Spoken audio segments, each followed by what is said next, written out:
How he's sounding? Oh no! How's he sounding? I mean, bad. Yeah, unfortunately, my Howard Dean button isn't set. What? Yeah, Why not? I just didn't fix that. What happened? What happened to Howard? He died. What happened to him exactly? What didn't happen to him?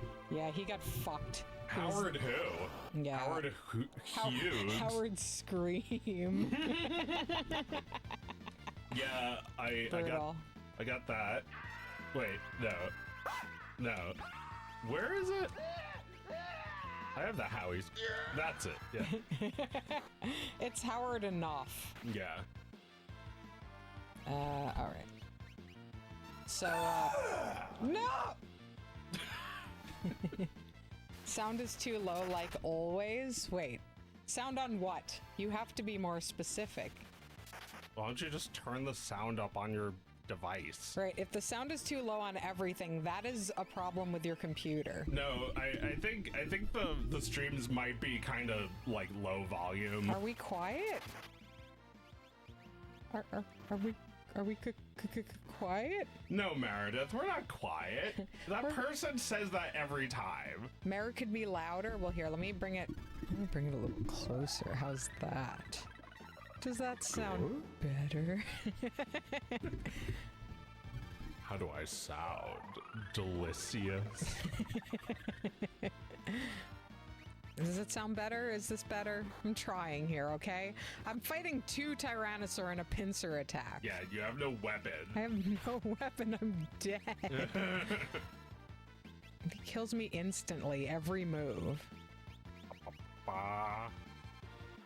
Ba. We're quieter than the other streams? Well, then stop listening to 100 other streams at the same time as Thingus. I mean, I am concerned that everyone's saying the stream is quieter than normal. Well, but is it quieter than last week? Or? I don't know why you're telling me this. Only you can fix it. I don't know how. Wait, do I know how? Can I do it in FL or would I do it in OBS? Maybe go into Mixer again and raise the volume on OBS if it's too low. Oh yeah. All right, I'll try. I'm basically as smart as Tommy Pickles' dad when he bumps his head and starts wearing diapers. I'll try. Okay, in the Windows Mixer, OBS could be louder. OBS is at 100, just like everything else. Okay. Why is it quiet? I don't know. We don't freaking know. Normal for us is quiet. This Thingus is lower than usual. Oh no. Oh no. Should I, do you think I could restart FL? Would that help at all? I don't think so. No. I don't know how we can make it louder, guys.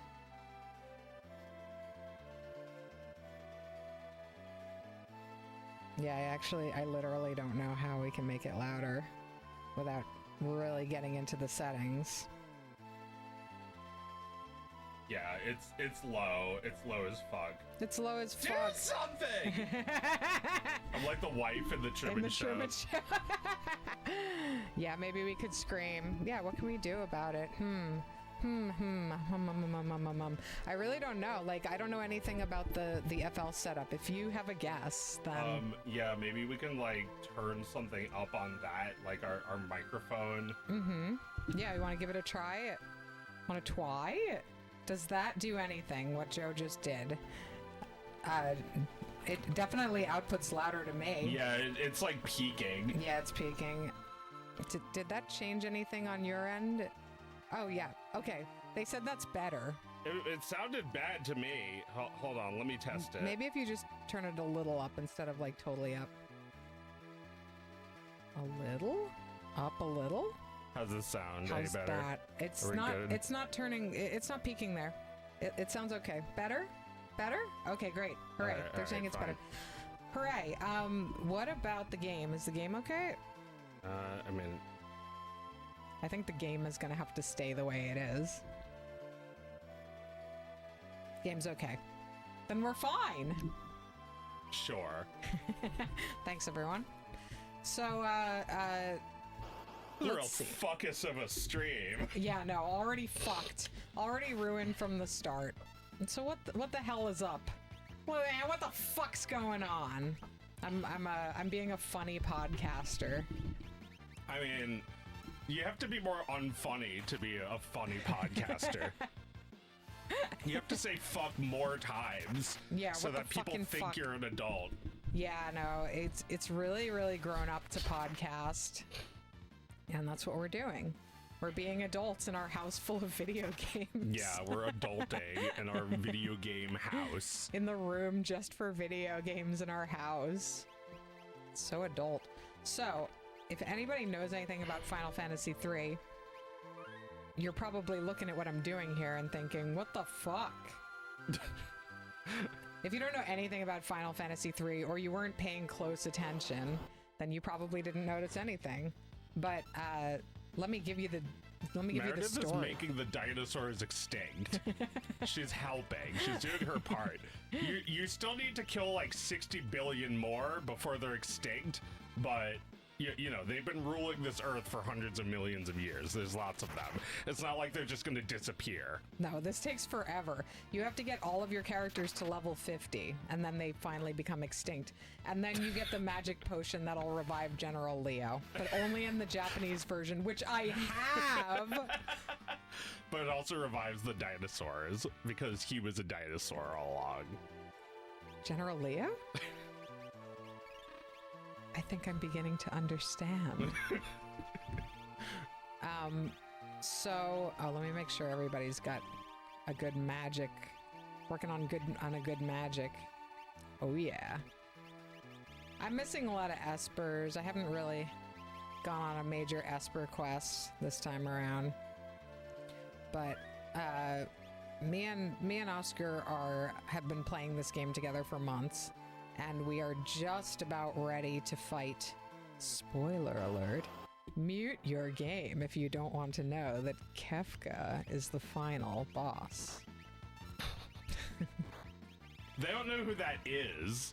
The people listening to this stream, they don't know who Kefka is? No. Kefka is like late capitalism. People just blame him for everything. Just like, fucking Kefka. I shit my pants. Kefka this, Kefka that. Yeah, Kafka gave us dinosaurs. Yeah. You read Kefka, yes. It's very Kefka-esque to play Final Fantasy. Kefka's like, you're like, Kefka, with this magic, you could cure cancer. And he's like, I don't want to cure cancer. I want to bring back dinosaurs. Yep. Well, I mean, I feel like he's not alone there. Well, you know, they had to bring back magic. They had to bring it back.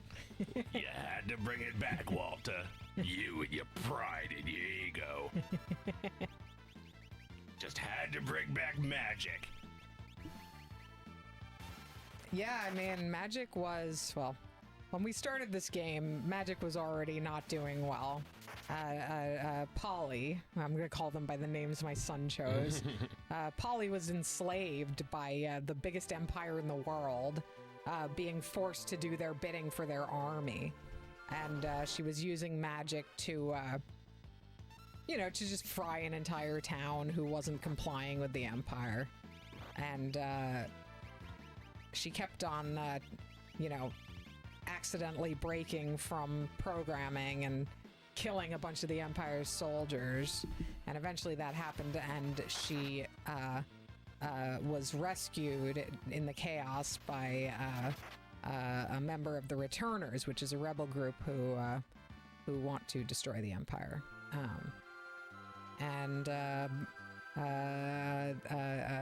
Yada yada yada. Here we are. 30 hours later. You've been doing just this for 30 hours. No! Disaster. I'm dead. It missed. I'm so lucky. Oh my god. Oh my god, disaster is so bad. It's exactly what it sounds like. This guy gives 10 magic points. I want it so much. Oh, I'm gonna crack my drink while this is going on.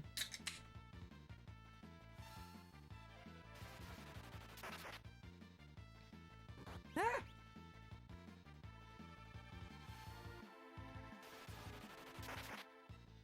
How could I yada yada Final Fantasy? Very easily. I don't remember most of what I did to get here. Shit. Oh, shit. Alright, let's bring everyone back to life. No! Ah, nice. This is Max. He will guide you through this book. Max was never seen again. You remember that? No! Okay, so when we were in chorus, we had a textbook, but it wasn't like a real textbook. It was like a printed out packet of sheets. So like, maybe if we had the real textbook, there would have been a chance that Max would have existed in it because it says he does. But in this version that we had, there was no Max except for on the first page. It was like a chorus. It was like a book of it was like a chorus book. And oh man, annihilated. Disaster. All right, I have to try again because it's not random what you get. Like, it remembers that I was trying to fight this guy, so it's going to do it again. Anyway, you were saying? Yeah, Max was never seen again. We don't know what he was going to even do to guide us, but we'll never find out. He's never seen again in the book? Yeah, he's never seen again. Like, we looked in the whole book and he's I mean, it was my chorus book, so throughout the year, I guess there was like a slow realization over the year that I was never gonna see Max again. Or maybe the first day I thumbed through it and saw that he was indeed not that, because like the first page tells you he'll guide you through the book. God. You assume that he'll be like, okay, sure, challenge accepted. Like, you look and see. I knew it. I fucking knew it. He wasn't in the book at all. What the fuck happened? Yeah, where's Max? Where's Max? He's got blonde hair. He's got a top hat. He's like, you know, he looks kind of like Naughty from this game. He's like floating. Right, he's a little fantastical. Oh my god. Yeah, he's got a top hat, like a character from fiction. He just pieced out. Yeah, he guided us to the second page. He said, "Have a nice life." So maybe it was like, it's a book for people who don't know how to read music, but it's also a book for people who've never opened a book before. So it was teaching you how to turn the pages of a book so that more information is revealed. Yeah, and to get rid of him, you have to learn how to turn the page. So once you've done that, his job is completed. No! Instant death. Fight. Dinosaurs are back and they are mad at me because I didn't do anything to them. Why did Ice 3 miss? That never happens. Oh, right. So I was going to explain why I have all these items that allow you to do magic attacks twice. It's because I was fighting in the woods with Oscar and I glitched the game by accident. Like, Oscar and I weren't fighting in the woods, you know, we were playing this game together, and yeah, I accidentally glitched the game, and after I did it, I didn't notice right away.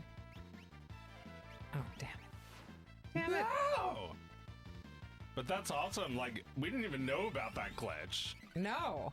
Well, after I did it, it took me a while to notice it, and then I think we're gonna get sneezed away anyway. Who fucking cares? And then by the time I noticed it, I remembered reading about this glitch online, and you know, like in the 90s, and I never tried it because it was considered a kind of a risky glitch. Oh, I'm just annihilated. Oh, wait, I survived because Polly got blown away. But yeah, it's like, it sounds kind of like the missing no glitch, where in Pokemon, if you have a certain thing in your inventory, you surf on a certain area and you can create like a fake Pokemon, like a glitchy sprite, and you just like catch it or leave the battle, and it gives you 99 of the thing in that slot. Yeah. So so what it did was, maybe somebody else can explain why this would happen, but you have the character Realm who does sketch, and she draws a mirror copy of the villain, who then it fights back against the villain. Yeah. And if your sketch misses, it can cause the glitch. And when the sketch missed, all of my characters turned into, squares. And the UI completely changed. Everything changed. So like maybe like one number got shifted somewhere. But when I looked in my inventory, I had 50 of a bunch of items that you're only supposed to have one of in the entire game. Yeah. So I was like, what the? And, saved my game and went on with my life. I played fair. My conscience is clear. You say as you kill guys with like 1 MP attacks. Yeah, I'm using 1 MP every time I do a spell. But like then considering how much the game is demanding of you right now, it's like, fuck you. Exactly. Like the game needs you to level grind for days. I don't think that's very nice. It's like a game of chess where every move is just flipping the table. Yeah, it feels a little unfair. So yeah, I feel like I deserve this, is what I'm saying. I'm gaming the system. You deserve to be trapped here for the rest of time. in dinosaur times forever. Fucking dinosaur times. Mutant Astronaut asks, what books were popular in our house when we were kids? I read Harry Potter. Me and you and Jackie read Harry Potter. Yeah, we read Harry Potter. We read, we were really into, Where the Sidewalk Ends. Did you read that one? Yeah. That was a popular one. Yeah, Shel Silverstein. Yeah. Let's see. I was very, very into Calvin and Hobbes. I had all the books of that. I was into Life in Hell. I had a big book of hell. I never read those. I should check that shit out. Yeah, they're really funny. It's like there's like these two guys named Akbar and Jeff, and they're just like Charlie Brown with a fez. Like it's literally just like a little Charlie Brown looking dude with a fez and a big nose, and the other guy looks exactly like him except facing the other way. And they're like identical twin brothers who are also gay and married. And the funniest thing about this cartoon is that there's like it's like a giant square grid, right? With like, 16 or 64 or whatever, however many is a ridiculous amount of panels. And it's just the same thing on every panel. It's like he actually drew it that many times of a character just standing there. And that's like every comic. Yeah, that was so typical before like webcomics, when everything was just copy paste. You would just like it was either that or you get a stamp made. Well, yeah. But there was something charming about redrawing it over and over again. How does that miss? I feel like it makes it worth it somehow, that like you actually drew it every single time. Yeah. It's like the joke's really funny because you drew it every time. Yes, it does make it funnier. It's like, hey Akbar, panel. It's like panel, like a panel of nothing, and then yes Jeff, panel of nothing. Do you think panel of nothing. I'm gay, panel of nothing. And it's just like that for like a whole page. It's like, and it's like, hey Jeff, yeah, Akbar, do you think I'm gay? Or something like that. And that just goes on. Yeah, and the final panel is just them like sitting closer to each other. All right, annihilated. All right, I'm gonna be done with this. I'm done with this. You're gonna be done with it.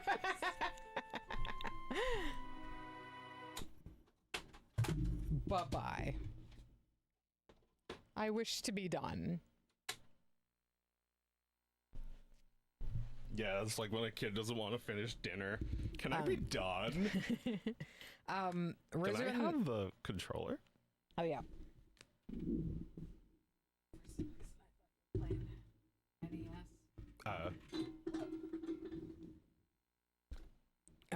Rizun says that they released a revised version of this game back then, so the glitch only happens on some cartridges. That's interesting, because I'm remembering that I never did it, but maybe the reason I never did it was that I couldn't get it to work. This is that was a different cartridge. Yay.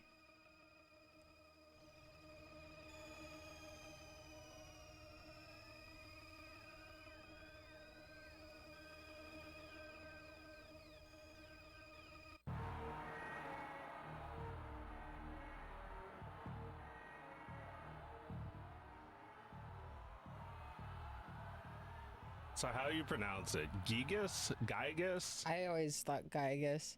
I can't believe the game starts this way. Yeah. Like, what game starts like this?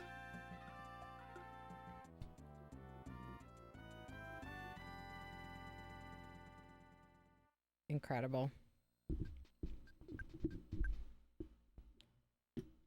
Yeah, so many games are inspired by Earthbound, but none of them have the alien invasion vibe. Yeah, I feel like this game is made with, like, I don't know what you call it, I guess an ignorance. Like they made a game about America to, you know, lightly poke fun at us. And you know, this is like, it's like a parody, but like we look at it and say like, oh yeah, word, I'm totally like that.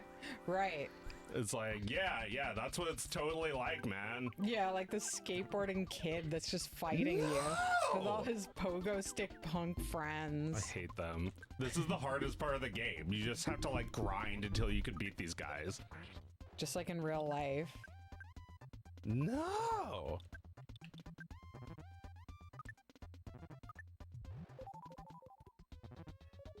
Oh my god, like, they never end! So, like, did Toby Fox play this game and was just like, what if I could talk to them? They look cool!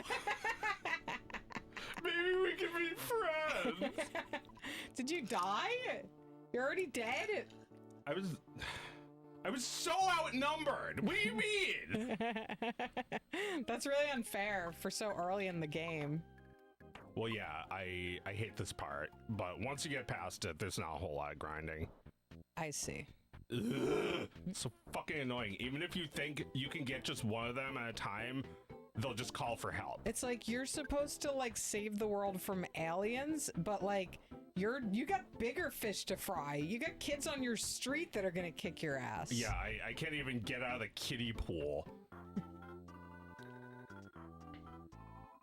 Yeah, I need to find the butterfly. The chaos butterfly.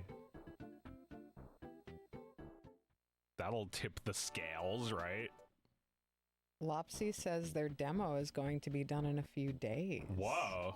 That's amazing. I should tell more people to make their game. Wow, yeah, seriously. No!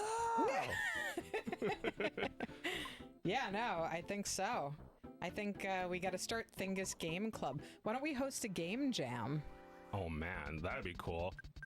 I don't think I'm going to have time for a while, but yeah. I would love to do that. Thingus Game Jam? Can I do this? I can have this. Make the Gimbus. Does this kid just have like a full body clothing like all over his face? What would you call that? I mean, it's probably two pieces, right? It's like in home movies when they have like clothing that goes over their hands, except it goes over his whole body. It's like he's like a home movies character. Yeah. Yeah, home movies is also inspired by Earthbound. Everything's even South Park is inspired by Earthbound. We saw them making fun of us, and now we're like desperate to like understand what they were doing correctly. Right. The first episode of South Park is like aliens coming down. Oh yeah, they were thinking about things in 1995. Yeah.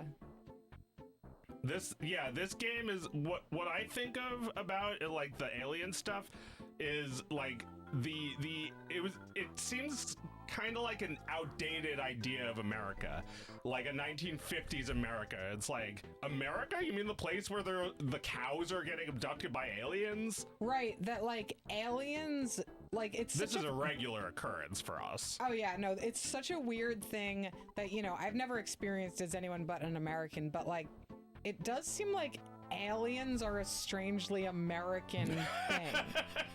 Because dumb motherfucking rednecks are the only ones who believe in that stupid shit. You have to be dumb fucking anti-Semites. You have to be well, yeah, but there are anti-Semites all over the world. Yeah, but I'm saying that belief in aliens is like one tick of the clock away from anti-Semitism. Right. So like the kind of paranoia that breeds racism and xenophobia, combined with the arrogance of Americans to think that aliens would want us. Yeah, they want to come here. Yeah. It is the greatest country on earth. Right. If aliens were curious about what humans were up to, they would come here. They'd be like, wow. Turn on the television.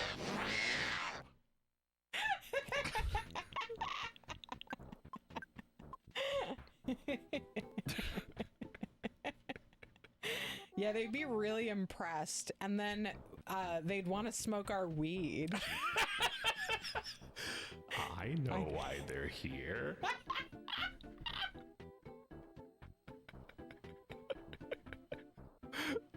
They're here for the weed. They're here for our television and the weed. I feel like South Park must have done that too. Like they do an episode that's like, yeah, don't you guys know your whole planet is a TV show? We watch you guys all the time. It's hilarious. Mm-hmm. It's like, you know, take like humans, or what was the joke? It was like, take like Italians and deer and put them on the same planet. I mean, you know, it's kind of like my personal fantasy of aliens watching my skeleton remotely. It's been about 2 years on Thingus since I talked about this, so I'll just give a little refresher. Yeah. I've always imagined that there is like some distant party who are monitoring everything I'm doing, but they can't see me or the location I'm doing it. They can only see my skeleton. Yeah. So if I'm sitting down and moving at 60 miles per hour, they can't quite figure out what's going on there. They've figured out interplanetary travel and like all kinds of weird shit that we wouldn't understand. Yeah, but they're just like, what's she doing? Well, yeah, like maybe they can't really see. Maybe they don't have eyes. They can only see infrared or something. Right. But like just the skeleton. Right. So maybe they're just looking at planet Earth through like, you know, whatever technology they have. Right. Like when we try to look at really far away galaxies. Mm-hmm. We just see like little light tails moving through space. All they see is skeletons. They don't see anything else. So the plot of this game is that you know, the aliens didn't come here exactly to study us or anything.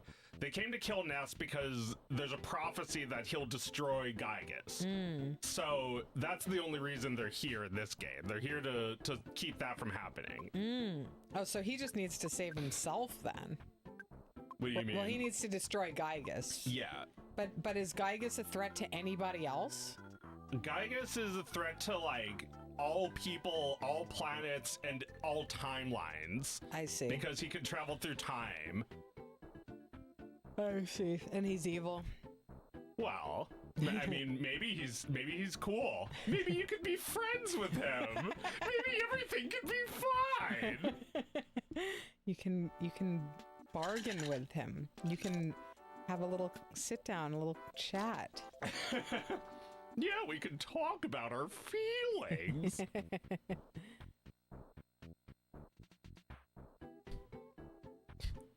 What about the smoking PSA where the girl is upset that her boyfriend is smoking and an alien comes and steals her from him? What? I've never heard of this. Never seen that. Is that what country is that aired in?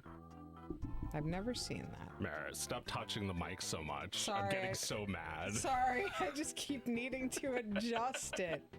That's a truth.org PSA. I just keep, you know what it is? I keep leaning back farther and I keep moving the mic to meet my current laziness. Yeah.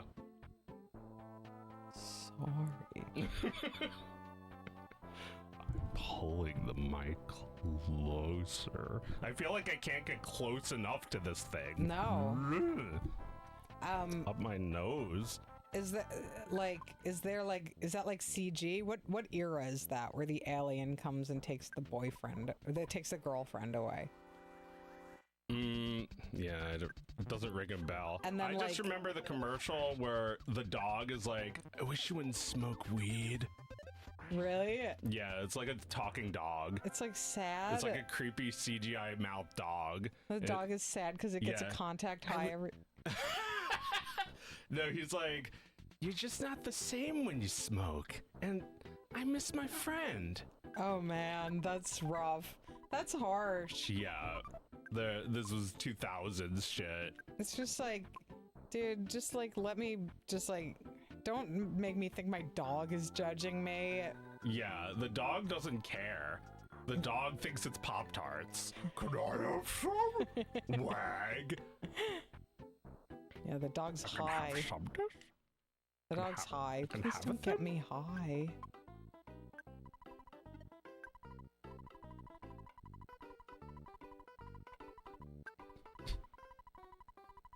Your dad? Yeah, the dad in this game is never seen. Not in this game or the first Earthbound for NES. He just calls dad on the phone. He calls and he just just gives you money. So like, yeah, like, a couple things we missed at the intro was like, you talk to Pokey's dad and he says, you know, I would really prefer if you left right now. We've lent your family a lot of money over the years. The dog? What? The dog? Oh no, this is your neighbor's dad. Oh. The dog does say stuff though. Oh, okay. I'm not free. I'm nice now. I'm being possessed. Oh, right. Pokey's not the dog. Boney is the dog. No, yeah. King is the dog in this game. Oh, okay. And Boney is from Mother 3. Yeah, Pokey is the neighbor. He's like your fat neighbor who... He's kind of like Cartman, actually. Oh, man. But he's like lending your dad money? His family's lending your dad money? Yeah, his dad says... we've given your dad $100,000 or more. I suppose it could have been less, but... Oh, man. And it's like, these are just like the really most unpleasant neighbors. Like, his mom is like this creepy smiling, like, she kills Buzz at the beginning. It's like, the guy who tells you the prophecy is a bug, and his mom kills it. Oh yeah, I've seen that before, where the bug is like, oh no, is this death? Oh no, here goes, I'm dying! Right? Am I remembering that right? Yeah, he's like, I'm almost gone, but would you like to hear the story again? Right. You can extend his life by playing the tutorial forever. Oh yeah, you can just keep him alive that way. Yeah. Should make a game about that. Yeah. Keeping someone alive by doing something boring. Yeah, just bore them to life. You can just play the first disc of Final Fantasy VII until you get Aerith up to level 99, and she learns what's it called? Full Nelson? What is it called? Holy hell? I don't know. It's something like that. It's like, what is it? It's like Proud Mary. Is that what it's called? Hail Mary? No, it's not Hail Mary. It's like Holy Mother. Oh, yeah, I don't remember, but I know what you're saying now. That it's like, you can, for some reason, you can level up Aerith to be, like, maximum level, like as if you got her to the end of the game, right? Yeah. Yeah, if you just fuck around forever. But, you know, eventually you're going to be like, I'm not happy here. Yeah. You have to move on. Yeah. You need another game. Yeah, and there's another game on the second disc waiting for you. Yeah, but you're not gonna play it because what's the point when Aerith is dead? Yeah. What's the point of doing anything? You know, I watched, What's the point of making my game? Yeah, you could just stay depressed forever if you stay on disc 1. You gotta move on. I guess the butterfly doesn't come back. You're looking for it? Yeah. Well, I have to fight him. That dude with the hair. Uh-oh. I watched the scene in Final Fantasy Remake where Aerith gets it. He looked stupid and shitty. Oh, right, the remake, of course. Yeah. It looked really stupid. Like stupider than I thought it would look. Like, so like the original, which is kind of withered and aged. Yeah. That's still less embarrassing than what they had now. Yeah. Yeah. You feel less awkward about showing people that. Oh yeah. Oh yeah. Even though it's quite old. Well, it has an excuse at least. No. So the original version, go ahead and mute me, I don't care. The original version, It's been everyone's 30 seen it. years, It's been man. 30 years, guys. I am still scared to spoil Final Fantasy VII on the stream. That's considerate. I feel like people don't give a fuck. Nobody fucking bothers to check if everyone's played Deltarune. They don't care. YouTubers show in the thumbnail the everything. The everything, yeah. No! Well, yeah, in the original game, you go from like engine rendering to FMV, and you see, oh, I like that ice chewing.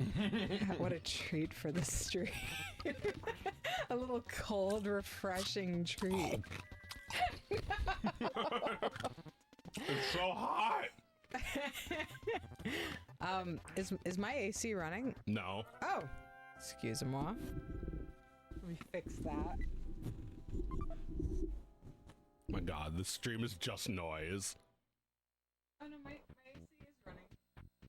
I can't hear anything. Oh, okay. I mean, I feel nothing. It doesn't feel on. Because you're too hot? It's so hot. Why is it so hot? Did the weather lie today? Yeah, It said it was like 70. What is this shit? Yeah, it's pretty hot. I mean, hot. it is 70 right now. It's just hot No, up here. it's not.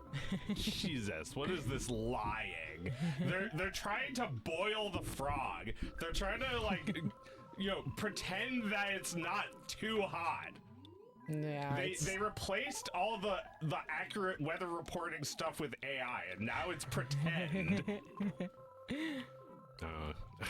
I can't. I don't have enough magic now. How do you get magic? You get butterflies.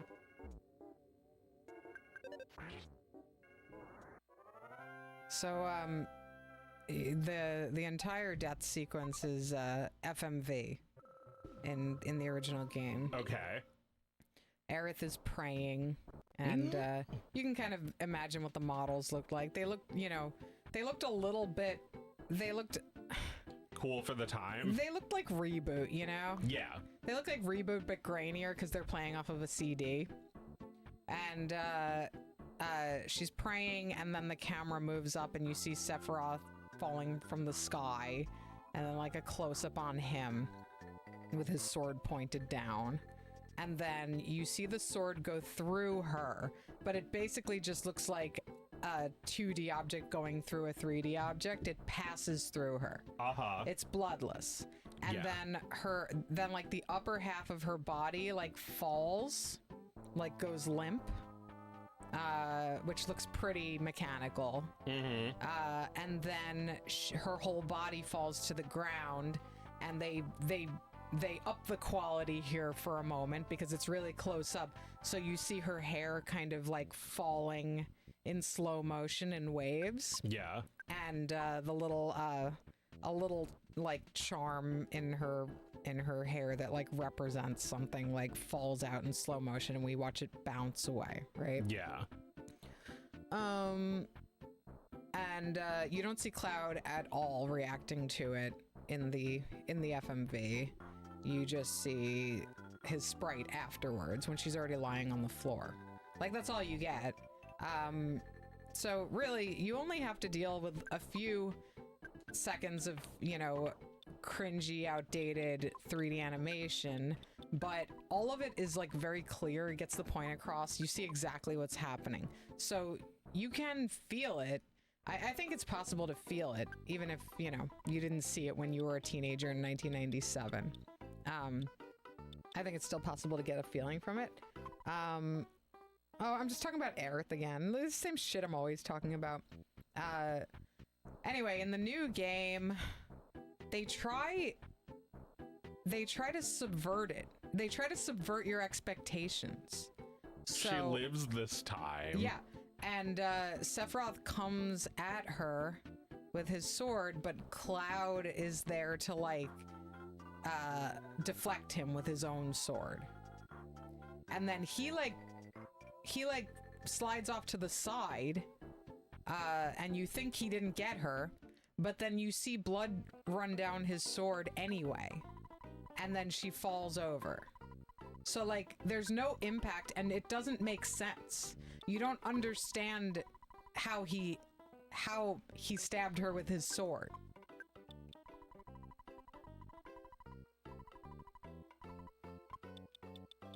Which, like, you know, when I was looking it up, led to like a lot of like websites being like, did she actually die?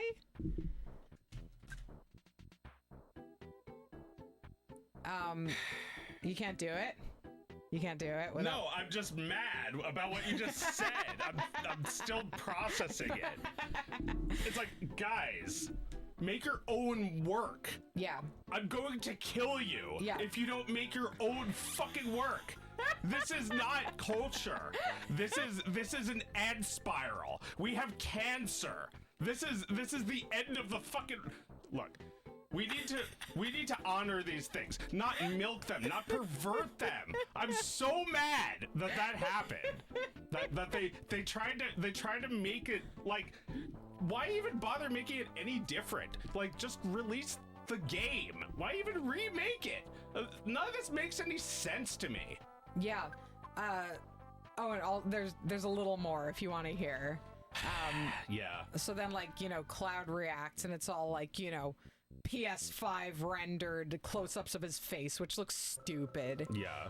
And then he like holds her in his arms, and she's dead looking, but then like she starts to glow, and then she looks alive, and then she starts talking to him and telling him it's okay that this happened. Oh my god, how many times can you ruin it in one game? It's like, so yeah, a lot of people didn't understand the scene.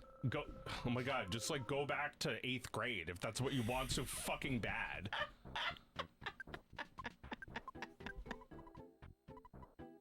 It sucks so much. Like, this isn't work. This is fucking around.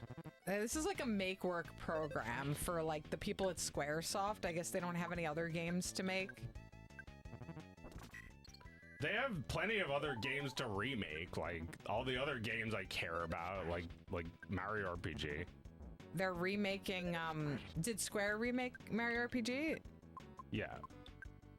Are they going to remake Final Fantasy VIII now? Fuck.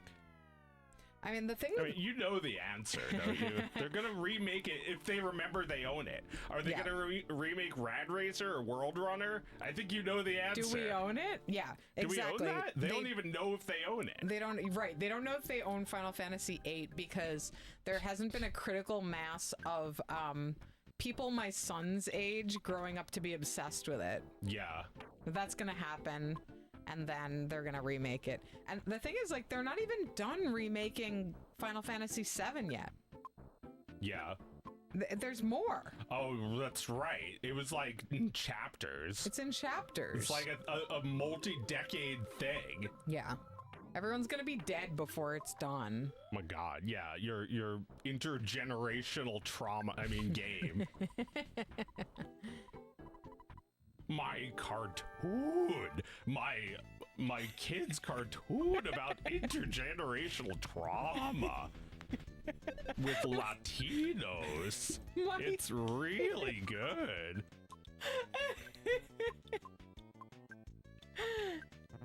It's like, you know, I feel like that's so much is just like making something to self-soothe. It's like, why would you make that unless you were so fucked up by Aerith's death that you had to try and fix it or something? You had to try and fix it. Well, like, this is why I wrote fan fiction when I was a kid. Like, because that's what you do when the thing you remember was traumatic and you want to reshape it into something that is just right for you. Like, so you rewrite it in your mind. And everybody deserves a chance to do that. And when they remake the game in 500 times greater detail than the original, they're saying, no, everything you thought you were filling in the gaps with, everything that, like, the game didn't specifically tell you, so you were able to, like, come up with your own idea to fill those gaps. No. Here's all the details. Yeah, stop playing it wrong. You have to play it right. Yeah. Yeah, they take that away from you. They wanna dig their fingers into your own mind. It's like, stop reinterpreting everything. I don't care. You know, on one hand, I'm mad because you're trying to take something away from me. On the other hand, it's just like, you have nothing to show. You have nothing that I care about. Yeah. Yeah. No, I mean, I would never, like, I'm not the target for this. I mean, a lot of people are playing those games. But, you know, I love the game. I love the original. And, it, like, I not only don't want to play this, but I'm mad about it. Yeah. Man, you're getting annihilated about as much as me. This is normal. We could turn on the AC behind you. It's just gonna be loud. Yeah, all right. What do you think? Please. All right. You're in the best position to do it. You just gotta get under that cardboard on the right and press the power. Let's have fun. All right. So you're gonna hear it. Oh, yeah.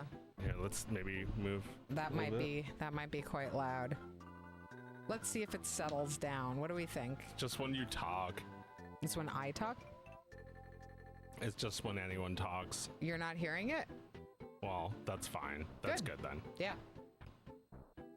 Because I hear it. Yeah, I hear it. But I also feel those great cool waves of air. Yeah. Can't really hear it. Okay, great. All right.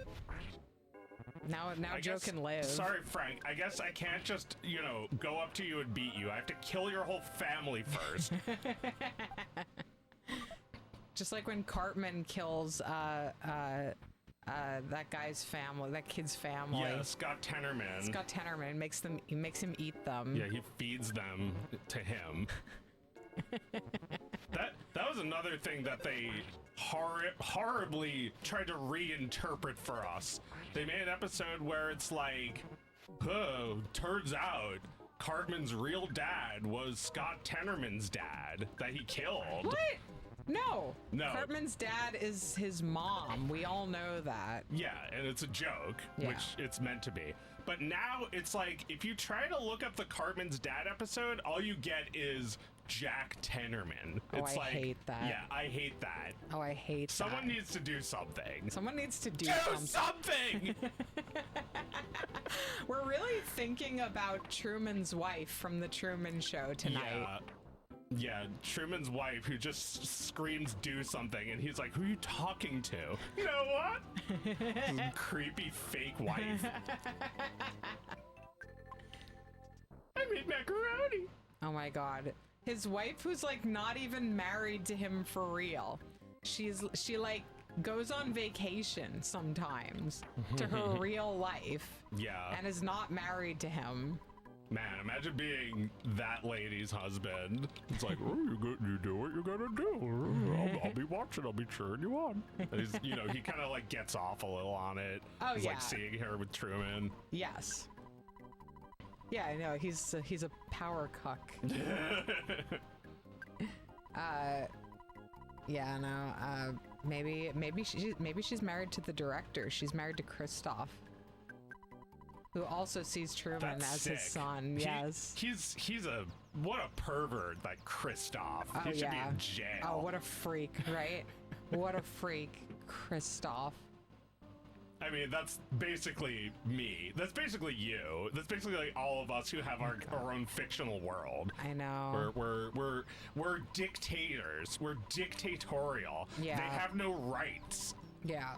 Yeah, like Christoph knows that Truman has to leave eventually, but it causes him enormous pain.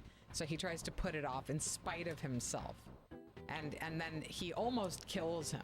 He tries to keep Truman from leaving by drowning him. Yeah. And then he regrets it. He lets him go. No. Yeah, well, he can't really do anything about him leaving if he's not scared, right? No. Yeah, exactly. He's not scared. He's gonna go. He's already got a girlfriend. He's gonna go. Yeah, that's an interesting movie. The idea of just like everything's fake. It's all just a video game. It's all just a TV show. Except that woman, and he reconstitutes her image from fake pictures. Oh yeah. He finds every fake picture he can and puts them together to make her. He doesn't quite figure out that she's not in Fiji though. Like he figured out that everyone's lying to him, but I don't think he figured out that the guy playing her dad who says they're moving to Fiji was lying. Yeah. I think he really thinks she's in Fiji.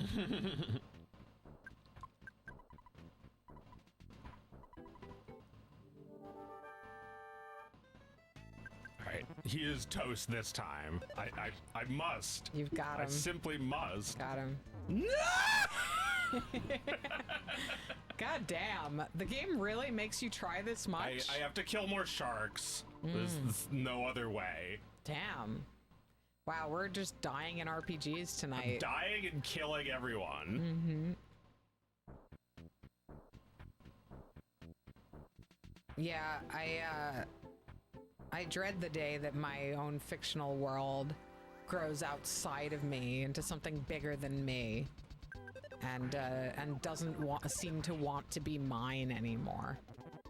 It doesn't want to be yours anymore?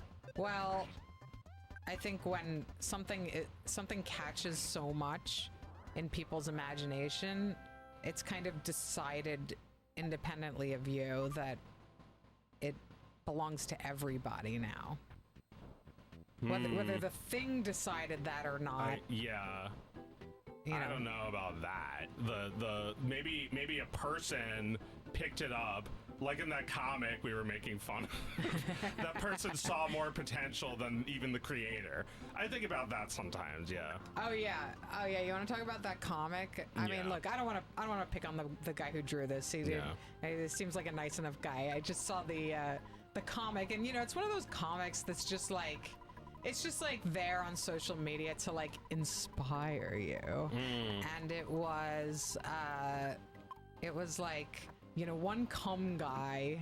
There's always a guy made of cum, right? Yeah, it's basically a stick figure, but he has like an entire outline, right? Yeah, he's got white inside. He's white. He's made of cum. He's a cum man. It's like people do explainer comics that have cum men.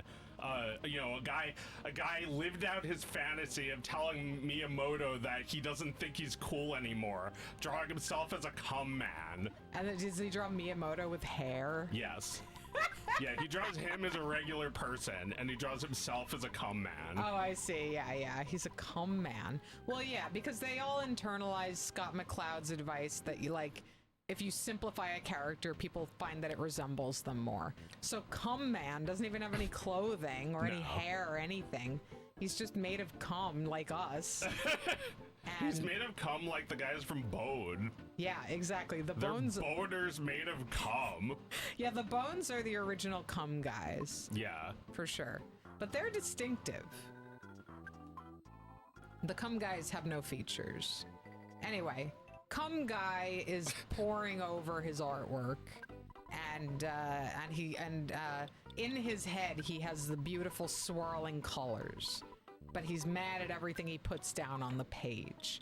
And he stuffs it all into a little box, and he's too frustrated, and he says, "Here, take this, it sucks," and like hands it to someone and walks away. And then that person opens it up and is awestruck, and the colors fill their mind. And it's like, you're better than you thought you were. Don't be afraid. Like, it's just like that, it's just like that. And like, I don't even think that the message is like totally wrong. I just like, I really object to the format. And I was just like,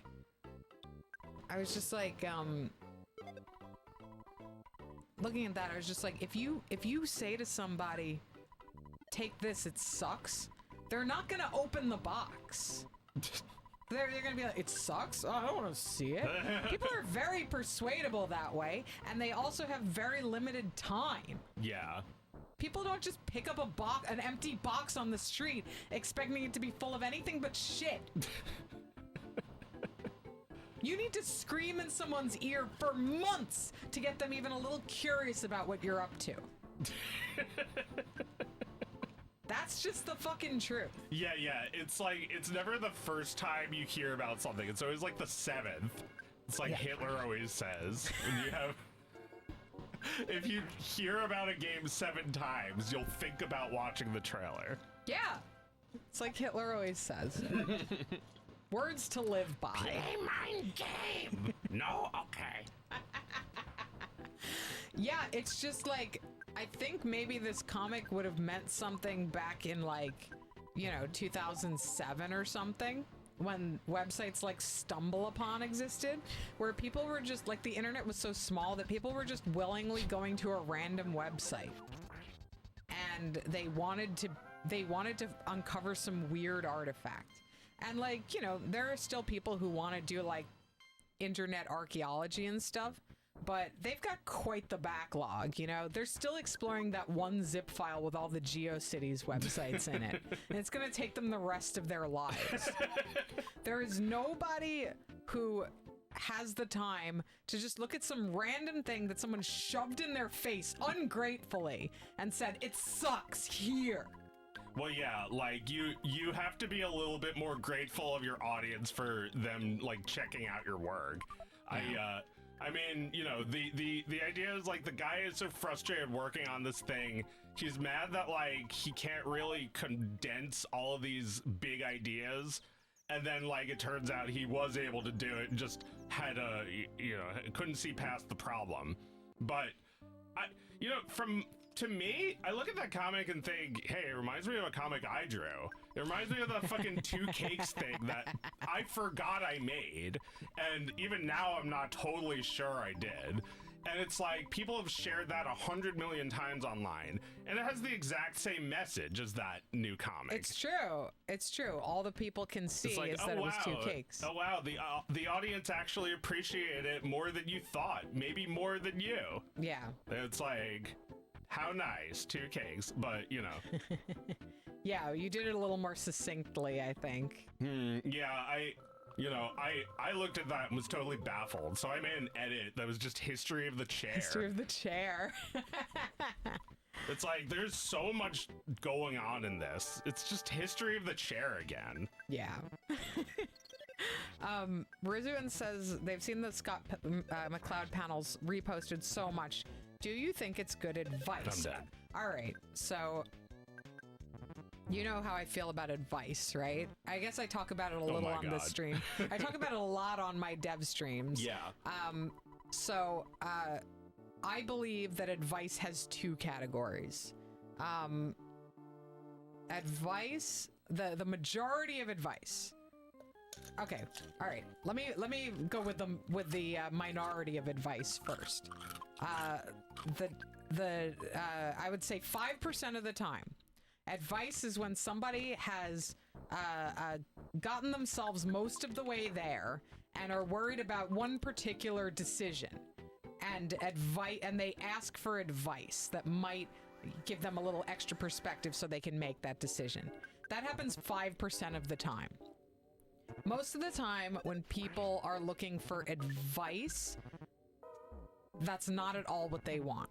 They, a lot of the time, people don't even want any response at all. They just want somebody to listen to their problems, right? So, in those cases, advice is completely unhelpful, right? Then there is a certain type of advice that is like very popular on the internet. And like, you know, if you look at the replies on a comic like this, and again, I'm not putting all of this on the creator, but this happens so much, I can't help but notice. There's a certain type of reply. It's usually a person saying something like, I needed to hear this today. Yeah. I will pay you $1 million if you find me a person who said that, who has ever made anything. I swear to God. I swear to God, they never make anything. I needed to hear this today. I needed to hear this today. Because what that person is looking for every single day is permission to give up. So that's advice. That's what internet advice is, right? So anyway, going back to your question, does the Scott McCloud theory that like the simpler a character is, the more people relate to it, do you think that's helpful advice? I don't think that's advice. That's theory. That's him disseminating what comics are and why people respond to them. And anybody taking that and using it as a way to garner more attention on the internet is really doing a disservice to the spirit of what Scott McCloud was trying to do. He wasn't trying to help you make content that is relatable. He was trying to explain in a very accessible way what comics are, how to read them, how to make them. He's just like, he's distinguishing comics as an art form where previously there wasn't a lot of instruction in that regard. Like Will Eisner had written an excellent book on it. You know, the decades were dotted with books like that. So he was just breaking it down in a way that had not really and has not since been broken down. So I don't think anything Scott McCloud says should be taken as advice. I think it's just like, you know, it's one academic approach toward comics. And, you know, I'm sure, like, if somebody wanted to say that Scott McCloud's theories are bunk and outdated, and here's the new shit, I'd be very interested in reading about that too. If you're asking if this shit is a little outdated and overused, I'm sure it is. Yeah. I still think it's really good if you're interested in comics. I think you should check it out. I think it's, you know, it's one of those seminal texts like reading like the Animator's Survival Guide, or the illusion of life. It's just, it's not there to inspire you to I don't know, to not make some shit today on social media. It's there to have a conversation with you about art and its meaning and how we find meaning in it.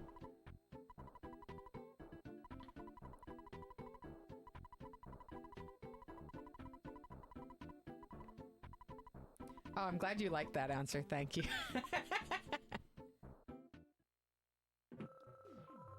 What else can we talk about? Hang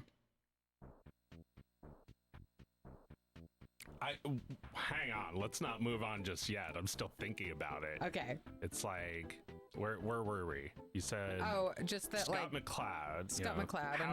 How to make comics, understanding comics, reinventing all this comics. It's like, I don't really make comics, but I still read those books, and I don't know if they were helpful. They were certainly entertaining. They were certainly mind-opening.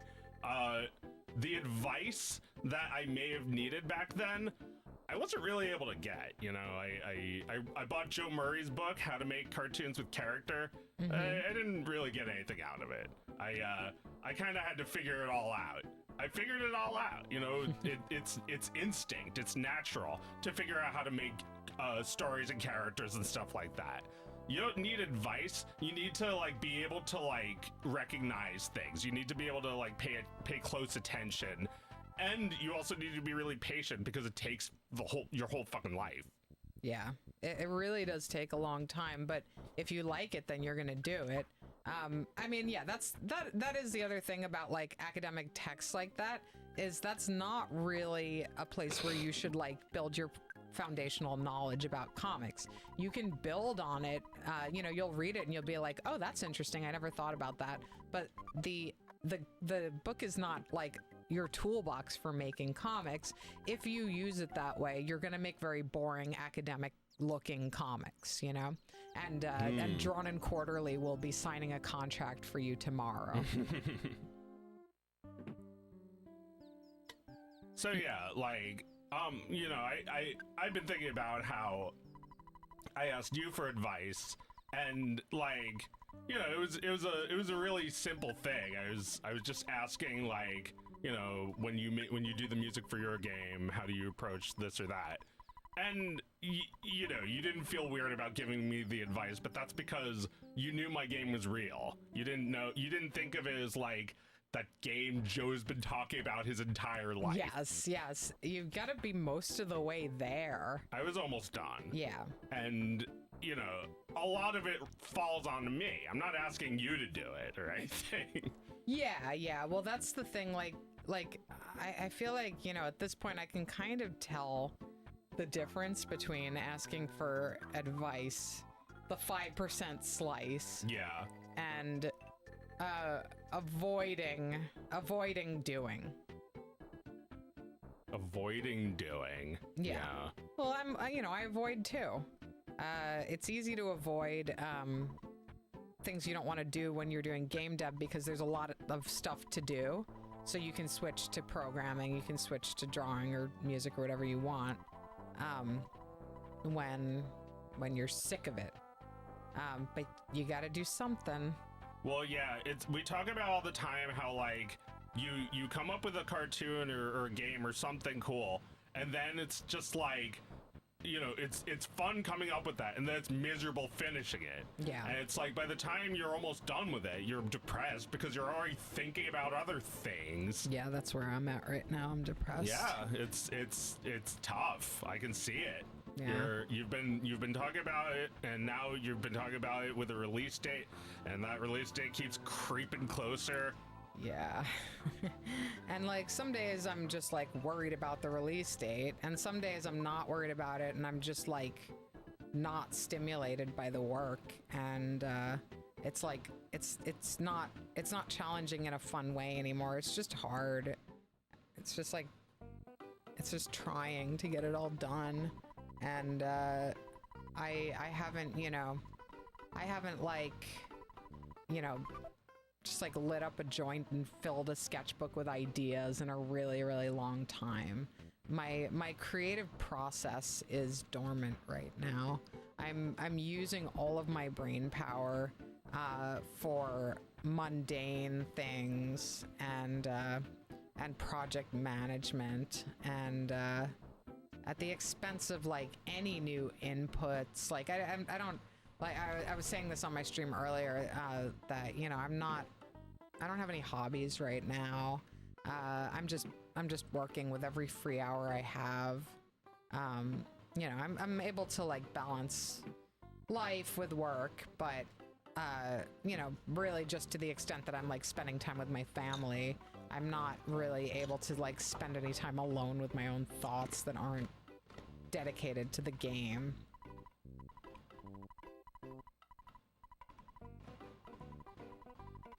Just want to have a hobby, you know?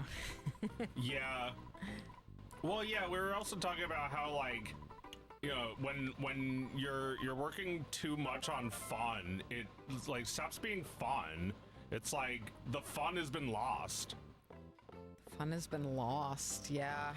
Or like the fun overflowed, and now there's too much. It's not fun anymore. Yeah, the fun overfloweth. Yeah. One fun thing happened. This is the fun thing that happened in my work today. I'm bug testing the demo, because the demo is going to be like in festivals soon. And somebody in my playtest pool was like, my old rival, this problem. And I was like, shit, I never fixed this problem. And I went in there and I put in a fix. And then he was like, but now it's created a new problem. And I went in there and put in a fix. And I was like, I think I got it this time. And he played it right. The person played it right away. And then came back to me like, this is working great. Just needs a couple more tweaks. And like said specifically what was still wrong to it. And when I read that, I felt fun. Why? Because it was satisfying. Because I had spent time on a frustrating problem all day, and I had found the solution, and it wasn't quite done yet. But this person who was helping me was acknowledging that it was on the way to being done. Yeah. Like, I fixed a problem and it didn't make it just as bad somewhere else. It made it a percentage better. Yeah. And I was like, this is fun. But that doesn't happen every day. There isn't fun every day. No, it seems pretty miserable to be like, you know, I made a little game with 5 levels. I'm a little scared thinking about making something more ambitious. Like, what if I made a whole fucking game? Yeah, like a whole ass fucking Whole ass game.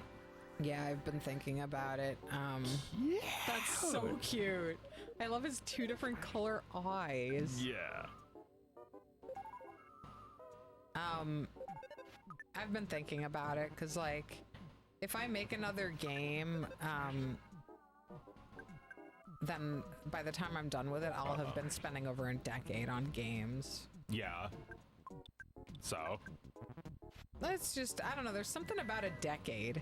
There's something about a decade that that makes me panic a little bit. Yeah. Yeah. I mean, yeah. I'll be a mom for a decade soon. Yeah. That one's fine though, because it's an ongoing, it's one project, right? A kid is a single project. Unless it's twins. Unless it's but then it's like at the end of that decade, your kid is 10 years old. And you're like, I can just take my eye off this kid for a really long time. I can just now. forget he exists for a while. Yeah. That's thanks to all the work I've done. With a video game, every time is like starting over, you know? Like, you finish the game, you release it, maybe people play it, maybe they don't, maybe it makes money, maybe it doesn't. Most likely it doesn't.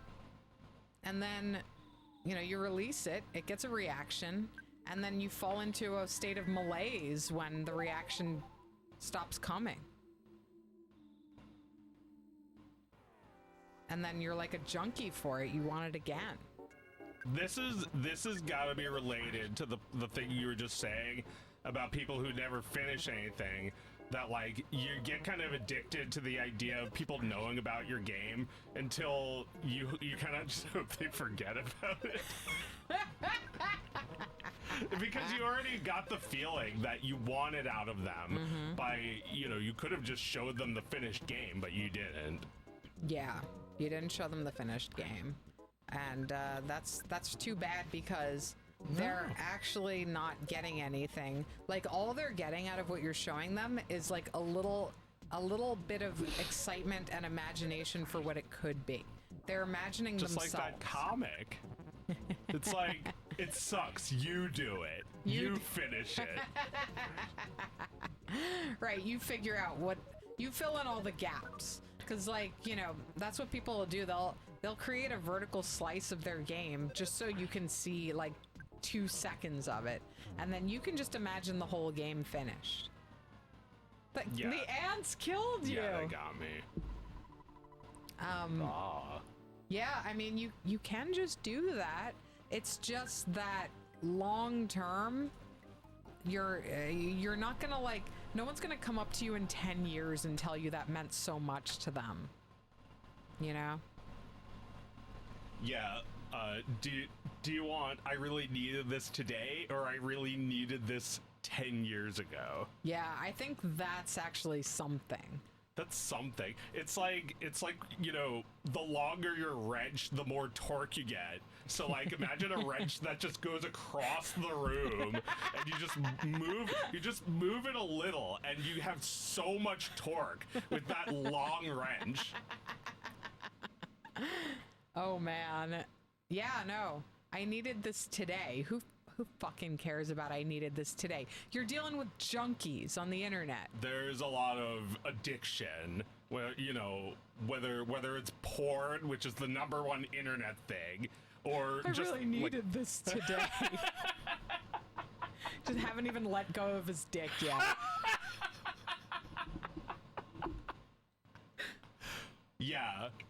Yeah, it is a sort of a type of circle jerk.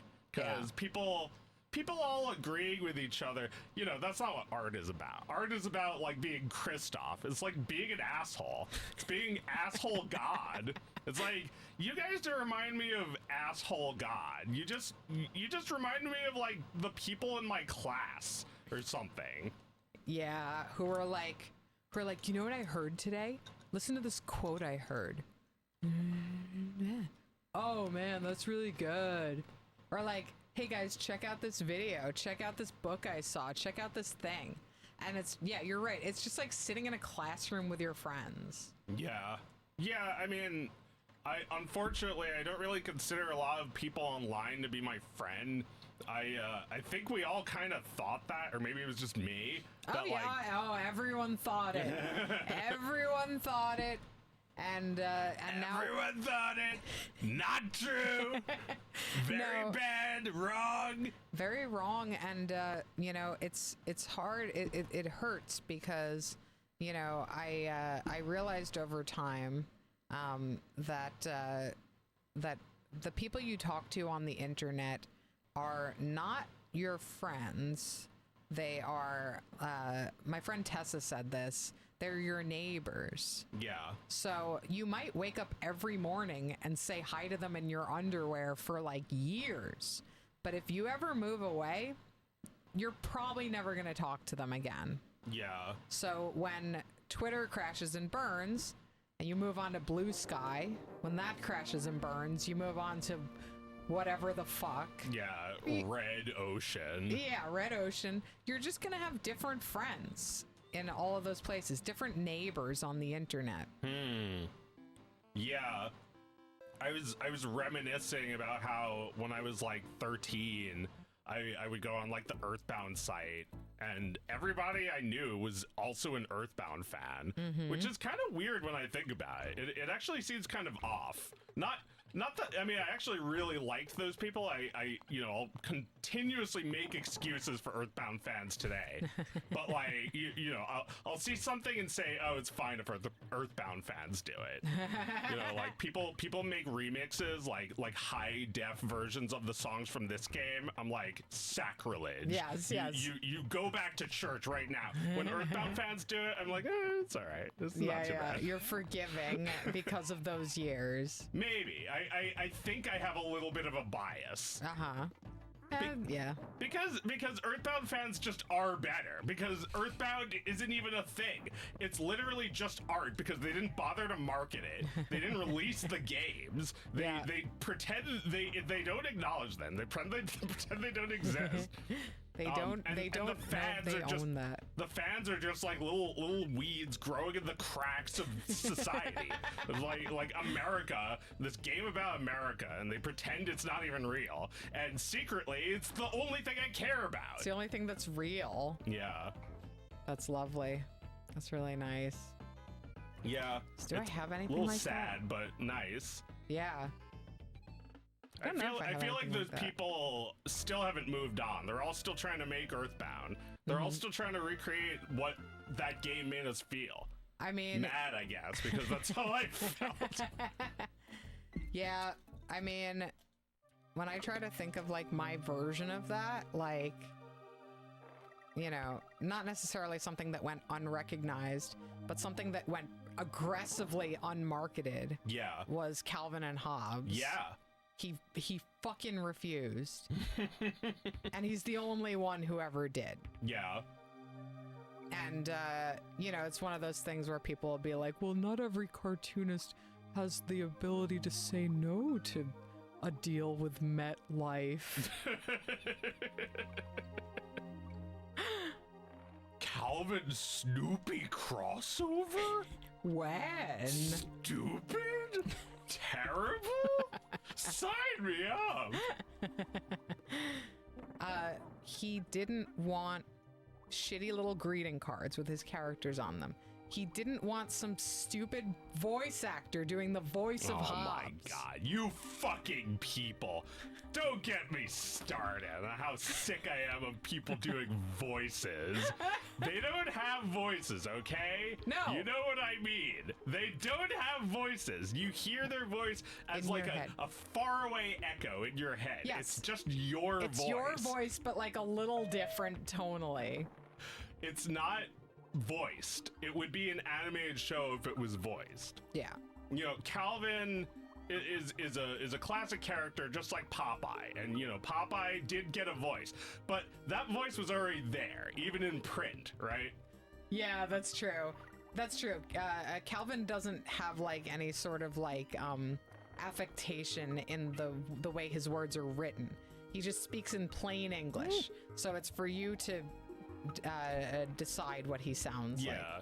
And you can sort of hear what he sounds like. He's screaming and grandstanding about everything. Yeah, because the text is written that way.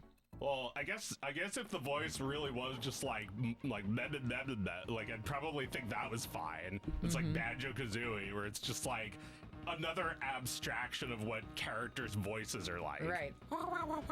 Cute. I'm nice now. Calvin was never nice now. No, he's too smart or not smart enough. It always like hurt my feelings when Calvin would lure Susie in, and she would be so ready to be nice to him every time. Yeah. Oh, God. I feel like the voices I hear in Calvin and Hobbes are sort of like the voices I hear like reading Dogman. It's like every character is always screaming. Like Calvin is always like, yes. Like he's always shouting to the heavens. I feel like that's Dogman too. Yeah, I wasn't a big fan of the Dogman movie. I instantly forgot what all those characters sound like. I mean, it was just like inoffensive, but like Oscar's never like asked to watch that movie again. It didn't really make a mark, I'm sorry to say, and he's the biggest Dogman fan. I think sometimes just you like the comics more. Yeah, and like if you asked him what do you think of the movie, he'd probably just say it was good and Yeah. you know, not even really understand if anything is wrong. No, but I just see that he doesn't react very strongly Right. to it. He reacts more strongly to the Garfield movie than to the Dogman movie. Yeah.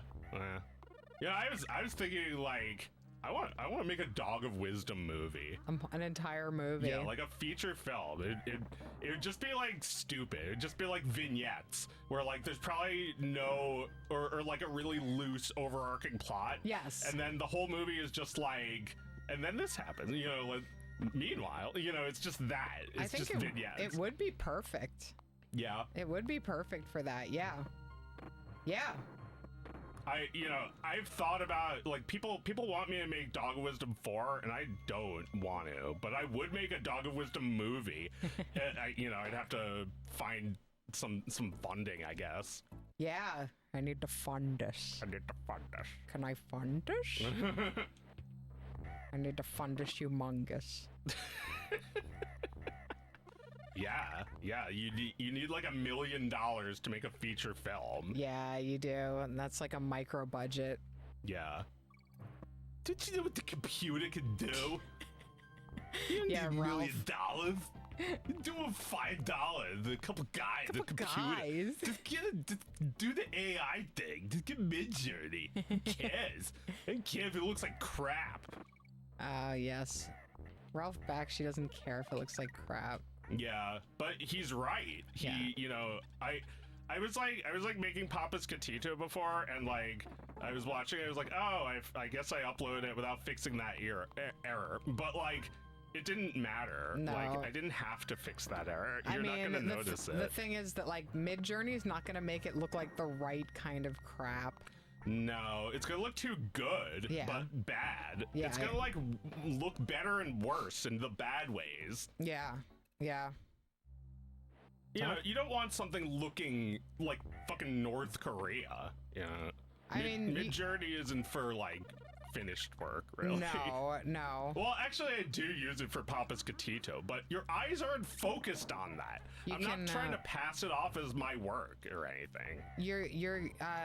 I mean, so you would make the entire movie in Midjourney, and then you would hire a whole bunch of people to clean up all the shit that the program puts in. Oh my god, that sounds so boring that no one would even like finish doing their work. That's what's going on right now, though. Like, Yeah. that's the jobs artists can count on is like, oh, fun, but so hard. The jobs they can count on is cleaning up AI work right now. That sounds really sad. You know, like I see what I would use AI for, but I don't know if getting a job doing AI prompting would make me not kill myself. Yeah. God, these levels, Jesus. Yeah, it's hard. This is the first stage of this world. It's like, fuck you 100 times. Yeah, seriously. Everything about It's this. like, thanks for buying our game. Go fuck yourself. Yeah, I remember just like struggling, crying through this shit when we were kids. I'm still struggling and Yeah. crying, shitting myself. And Oh my god. yep, it's tough. Fucking bees. Ass. No. Oh my god. This is serious time.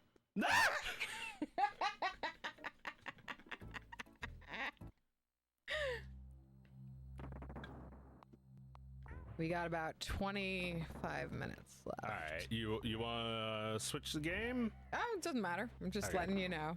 Yeah, You can keep dying if you want in the snow. I plan to. But yeah, what were we talking about? What have I written down? Dope. See.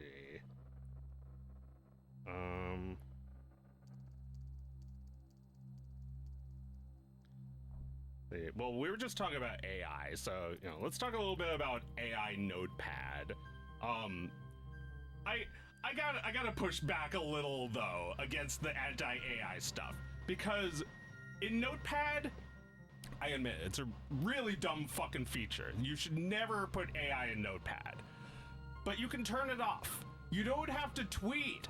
You don't have to go on Twitter to ask them how to do it, how to turn it off. You're just like getting yourself hyped up for points. All right, well, that doesn't sound like an anti-AI stance. That just sounds like you're finding people annoying on social media. And like annoying people are correctly mad about AI, but they're annoying about it. Well, yeah, I just think AI isn't the problem there. Microsoft is clearly shitty and evil, but it's an addiction to social media that is making you do this, not the state of things, gestures at everything. Like, don't gestures at everything. Do the thing. Just turn it off. Or tell me and you'll feel better. Tell me specifically what's bothering you. No, I mean I agree that, like, you know, I'm not a big fan of late capitalism either. But I feel like that just doesn't mean anything anymore, you know? Yeah. Like life under capitalism means whatever the fuck you want it to mean.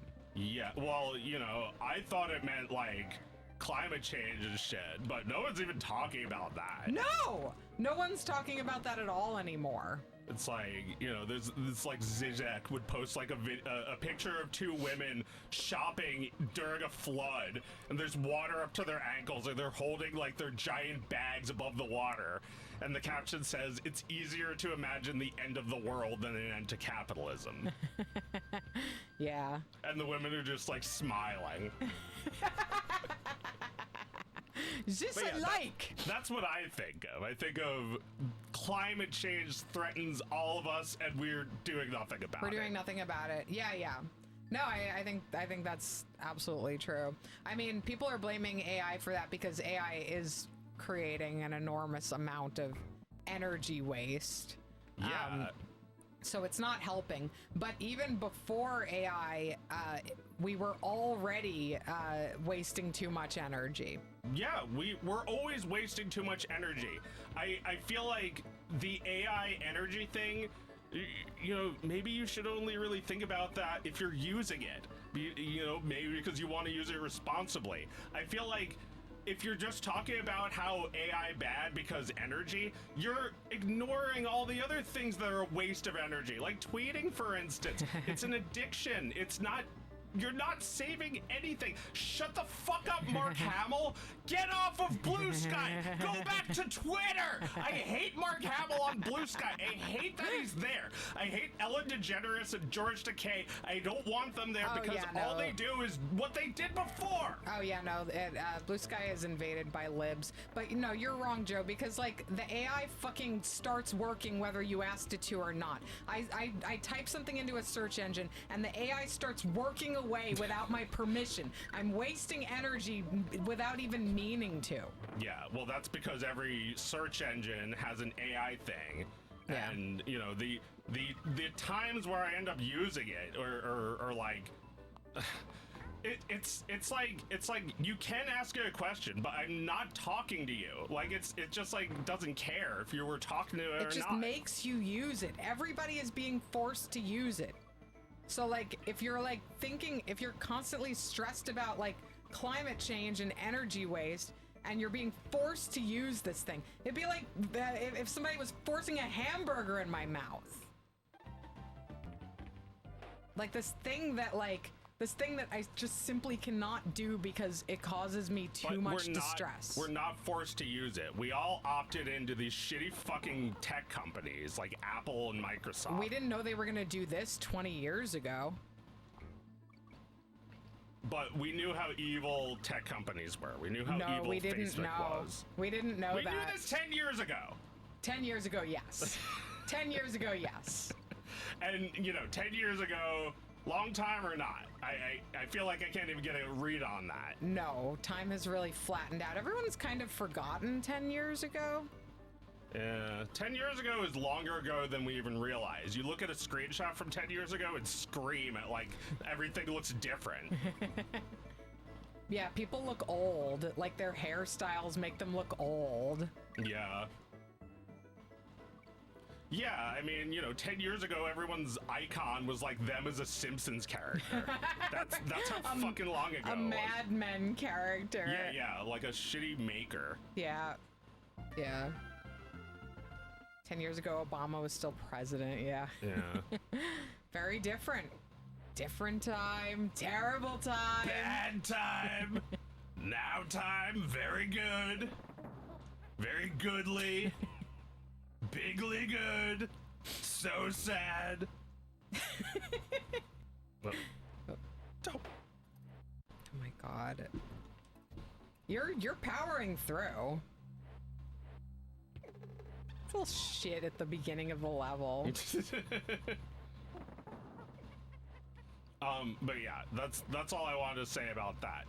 Yeah, it fucking sucks. But I feel like we shouldn't try to annoy each other more or stress each other out. It's like, Oh yeah, here's my version of the same tweet would be, by the way, here's how you can disable the stupid fucking thing.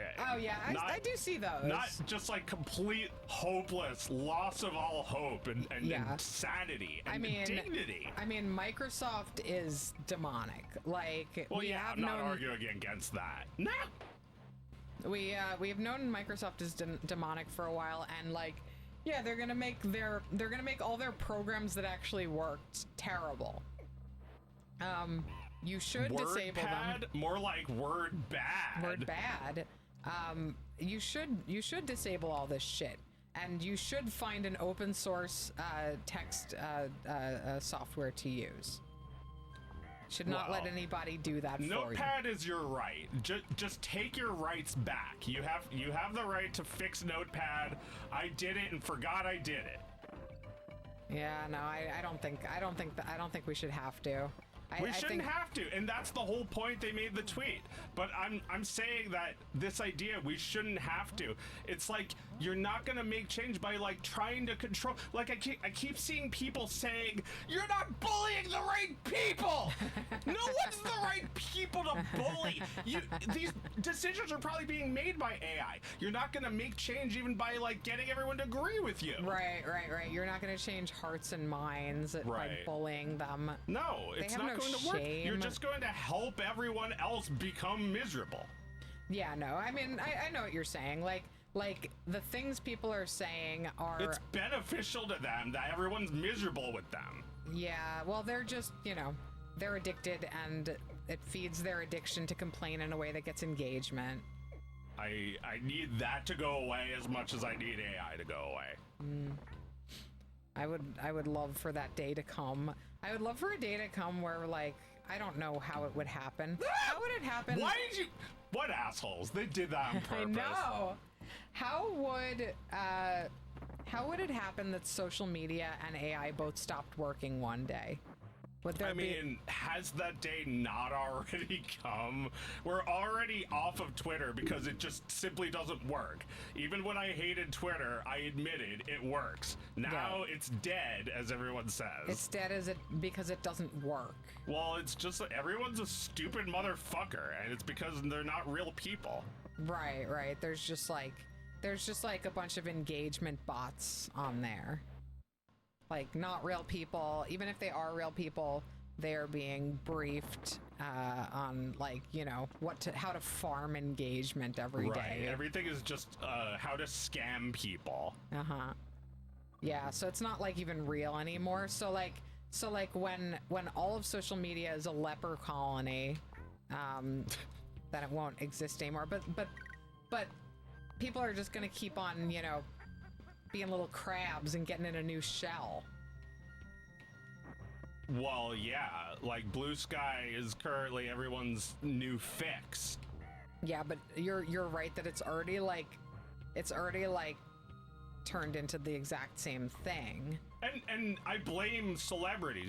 Everyone wants to blame Trump, but Trump is just a celebrity, like all those other brain-dead celebrities. They think they know everything because we gave them too much attention. Yes. No, I agree. I hate celebrities on social media. I really don't like it. You shouldn't do it. You shouldn't do it. Stick to, like, I don't know, stick to fucking Instagram or whatever. Yeah, I want them off, although I guess I could just leave too. Yeah. But then how are you going to let people know you're alive? I mean, I don't need to use a Twitter. Like, No. why do people need to know I'm alive? That's personal. Well, they need to know that you, dead or alive, are making videos. I mean, yeah, you don't use Blue Sky for that. I don't actually use Blue Sky for that. I use Blue Sky to talk to myself. I just make tweets that I think are funny, and if I think they're like a little bit bad, I don't care, because shut the fuck up, unfollow me. I don't care. People have been convinced of this for a while, that you can make change by just like taking a needle. It's like taking a needle and like trying to like move something under a microscope. It's like impossible, guys. Impossible. You can't bully. You can't say bro fell off to make me unfall off. Okay? Yeah, like Blaisdell says that they're seeing a lot of people on Blue Sky like, come on guys, this isn't Twitter. We're better than this. Like, it's the same thing. It's just Twitter. Yeah, like there are fewer Nazis on it, but like the Nazis will go wherever, you know, wherever they need to go. It's like, I don't even fucking see that shit anymore. Like when it's there, I just like filter it in my brain. It's like when Nazis are talking. When I you know, if I look on 4chan, it's just like Nazism everywhere. It's like there's a button that hides posts, but I don't even have to. I just miss them. You just don't see They them. don't have anything to say, so I don't see it. What's on 4chan that's worth reading? I don't know, but people are at least more open there than on Blue Sky, where everyone is guarded and fake. I see, right, because people can say whatever they want. But they're still fake there, because they're trying to impress some stupid 12-year-old Nazi bitch named Cartman. It's like, and you know, I'll apply this to liberal cartoons too. It's like, you make a cartoon with political opinions just so no one can criticize the cartoon. It's like, oh, you just don't like the political opinions. God, I don't even have time to watch a cartoon, let alone like absorb people's opinions about it. Well, these cartoons aren't for you anyway. They're for the creator. Yeah, the creator engaging in a collective my therapy and FAP session. you can watch. Yeah, I'm making my own. God,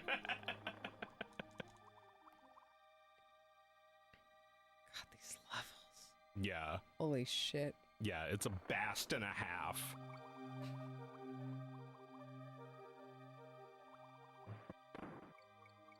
Once we talked about how social media with everyone is a bad idea, yeah. Yeah, you don't want to be on Facebook anymore, right?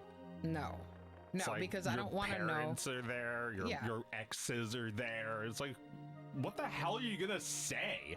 I mean, I guess you could be like me and just not give a fuck, but if you're like everyone else, it's like impossible to even have a real like conversation or life on Facebook. Well, they're not conversations. It's, you know, it's the same as everywhere where people are making statements. They're not inviting you to comment. My kids won't talk to me anymore. It's probably because I talk like this. I mean, you know, I don't need to see the anxiety and sadness of people that like I grew up in the same town as. Like, I'm just like, I don't need to be privy to that. I don't need to see what like my mom's friends are saying, what my mom and her friends are saying, you know? Yeah. It's the social media site that I literally only go on to message our mom. Right. But when I'm on there, I see how crazy everyone is being. I get like boomer hell. Boomer hell. Yeah. It's bad. Oh yeah, this is the seizure game. Oh yeah, right. Oh Jesus. Dope. But yeah, it's like everybody on social media is looking for approval. So like, how the hell can you ever experience anything new if it's just like I could do this? Like from everybody who used to have confidence just doesn't anymore. Oh, you think that social media has kind of like whittled away at people's confidence. Yeah, absolutely. Because people used to be funny. People used to try things. Now they're just scared. Or worse, they're Republicans and they're like, you can't say it anymore. It's like, I don't care. I'll say it all I want on my stupid blue sky. I don't fucking care. You're a coward. You should grow some balls. Shut the fuck up. I don't care. Just say, well, you mean like people who, they're basically just being like they're getting disapproving looks from their family, and they're saying like, we're living in a time where you can't say it anymore. Yes, you can. You're just a coward with no balls. But I mean, what like, they can't say the word retarded anymore? We're saying retarded again. We're saying retarded on Twitch. But I mean, is that really what it comes down to? Is Yes. You want to be able to say that word again? Yes, that's what it's all about. They can't say you know, like you know, they can't say homo, or Gus from Mission Hill will kick their ass. History's full of great homos. That word is very hurtful. Please stop using it, or I will be forced to clobber you. But yeah, you know, I get it, because it's annoying when dumb motherfuckers, you know, I don't know if I really care about Adam Carolla, but he said something and, you know, uses the word retards, saying, you know, it's about this situation we have now, that like you have to cater to retards if you want anything made. Wait, Adam Carolla said that? Yeah, the Man Show guy who voices the pig from Drawn Together. Oh my god, Adam Carolla. Adam Carolla. But you know, whenever somebody appears for 1 second on Howard Stern, it's like, all right, you have my attention. Maybe there's something to be gleaned from this. He's right. We shouldn't have to worry about quote unquote retards, people who are just dumbed down. It's like, Oh well, you you could be a hack if you want, Adam Carolla. I mean, yeah, that guy is such a hack. Like, that guy is so not funny. Just like, you know, he's just on Loveline with Dr. Drew, hearing people's personal relationship problems, and he's like, so let me get this straight. Is she gonna let you watch? Like, that's like all it fucking is, you know? Oh yeah, I mean, the Man Show isn't anything. It was the same thing, but in the 2000s. Men complaining about what they can't say. Yeah, no, I mean, this, right, Adam Carolla has been through 2 waves of this now. It's like, dude, are you ever going to just say the thing you want to say? Well, or the thing is, it like, all about who you can? The thing is, like, you can say the word if you've got something brilliant to say with it. And if you don't, you're just going to complain about not being able to say your hilarious joke. Go ahead and say it, all right? I sealed off the doors. Only I'm going to hear it. I promise I'm not going to be mad. I am just going to react honestly to whether your joke is funny or not. Yeah, Go ahead. Dude, it's just us. Begin. It's like 70 million listeners. It's just us, guys. Come on. It's just us. They would not be able to say a single fucking funny thing with it. Yeah, it's because they don't understand. It's like, you know, a fucking guy who touched me inappropriately made a video where he's like, what does it mean when someone says you're not funny? I literally have no idea. Oh my god, it's like, so pathetic. It means you're not funny. Try again. Nobody's preventing you from trying again, you weak little fool. Yeah, that's really small. That's like really pitiful. It's like, look at what you put me through. Look at what I've had to deal with. Look at the mountains of people who do nothing but pile onto me. I haven't stopped, and I haven't stopped being funny. Dumb motherfuckers. Oh, all right. We have 4 more minutes. What do we spend them on? People in the chat are saying you're not allowed to talk about Zionism in the room. I kill babies. Is that really not allowed? You'll get toilet. You get mad. You'll get banned for that. What? What? and Bionism. Yeah, we'll just Israel. It's a business, a business. people are saying Zion. I see apparently people are saying Zionism in the chat. Or they're talking about Zion from the Matrix. Yes. Yeah, just talk about that. Let's talk about that. How they're just like a bunch of corny we have become motherfuckers. increasingly efficient at destroying it. You can't say it's bad. You have to think it's good. You have to think it's good. Oh my god. Yeah, right. Shut the fuck up. Stupid motherfuckers. You're not even Jewish. These people saying this aren't even Jewish. Oh, I have to let it through. Yes, you can say Zionism fucking You can sucks. say it's bad You can because say it's bad. because you don't have to be even you could be a fucking idiot and know it's bad. You know bad things are bad. That's why you're saying that, because you're looking for attention. Dumb motherfucking fucking hate the internet, man. Oh, Twitch said no. Well, you can say it. You're allowed to say it. You're allowed to say it because I don't feel threatened by you. I don't feel personally unsafe by you saying it. Yeah, you're victimizing me by being opposed to starving a whole population of children. Yeah. I'm totally victimized. I don't feel safe. I don't feel safe. I don't feel like I can go to university and say my annoying opinions. And like, who the fuck is saying this? Mark Zuckerberg from his like underground bunker? Oh no, just all the politicians that are paid by AIPAC to say this shit. Pedophiles like Ted Cruz? Yeah. No, they're all just like, if you ask them to tell you what they're talking about like some protesters like interrupting somebody at a restaurant to protest against Zionism. Like, they're talking about something that doesn't involve any violence at all. They're talking about somebody being inconvenienced while they were enjoying their treats. And that's like anti-Semitism on campus, this like epidemic of anti-Semitism on campus. That there's no such thing. You're insane. You're all insane. It's not real. I think most people know that this is not real, right? Most people know. Most people that we talk to, right? Well, I mean, I don't know what that accounts for. What about at Acme? What did they think at the grocery store? Oh my god, I'm just imagining every single person in Acme going up to you to kick your ass like the chickens in Zelda.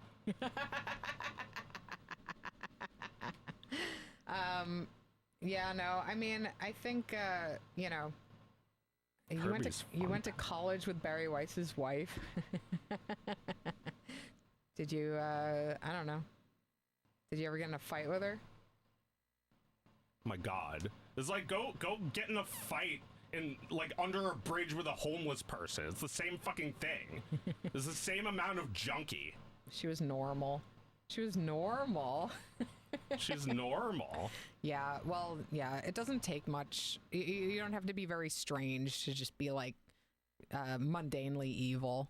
Yeah, no, they're normies. They're brainless fucking idiots. Yeah. Retards. It's right. like, don't listen to any of that shit. Especially if you're not Jewish and don't know what it is. Listen to me. I'm funny. I'm not Joe Rogan. I'm Joe Grad. Yeah, don't mistake them anymore. I don't know that there's any more changing of hearts and minds. I feel like everybody knows how they feel about this, and it doesn't matter. Because the money and the politicians have decided what the consensus is, and they've manufactured consent for all of us. Yeah, and specifically for us. It's all in our name. This is like the biggest betrayal I can imagine. Yeah. It's like, at what point are we going to turn into demons and eat their souls? I am edging Can we toward do it. black magic, like right here on Thingus, like just curse Mark Zuckerberg and Jeff Bezos? I mean, I think this is what everyone's kind of like turning to, right? Just like learning how to practice witchcraft and shit because there's nothing else to do. I've never been so upset in my whole life over this shit. This idea that criticizing Zionism is equal to hating Jews. It's like I don't think anyone even maddest believes. I could even be. I don't think anyone who says it even believes what they're saying anymore. No, it's all just like complete hacks, complete grifters. Yeah, I'm canceling my paper because there was an article in the Inquirer yesterday that was just like a completely uncritical description of the fucking AI powered shopping mall America is going to build on Gaza. It was just like there was nothing in there. There was not even like some human rights groups think there was Get nothing. a real job. I mean, what they do is reprint press releases, you know, just They're AI. They're not even people. Yeah. This is what our country stands for. We don't have a country. We don't have a culture. No, we don't. I guess we do, but it's separate. We're not in the culture. We make internet shit. That is a different culture from America. We don't live in America. We live online. There's no more country. It's just online. I don't know about that. I think our country. No, I mean, yes. we still got hip hop, but it's only because everything's so bad. Right, and comedy, like the things that people came to America from other places and got treated like shit and made because they were sad. Yeah, made because we were sad. Yeah, and that constitutes American culture. But so I think about them, and I feel like I don't want to abandon those guys. I don't want to abandon the people who all collectively suffered. I don't want to, just say like I'm leaving America and then leave everyone who can't leave. Yeah. Well, I think every immigrant asks themselves these questions at some point before they leave, and leaving a country is very painful for that reason.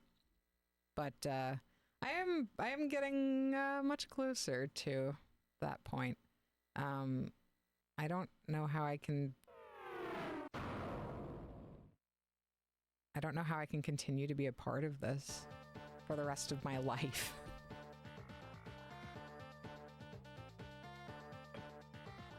It's like, if we don't start just like dominating the culture ourselves, then we don't live here at all.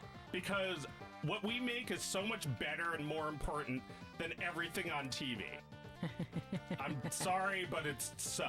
Well, yeah, I mean, TV's done.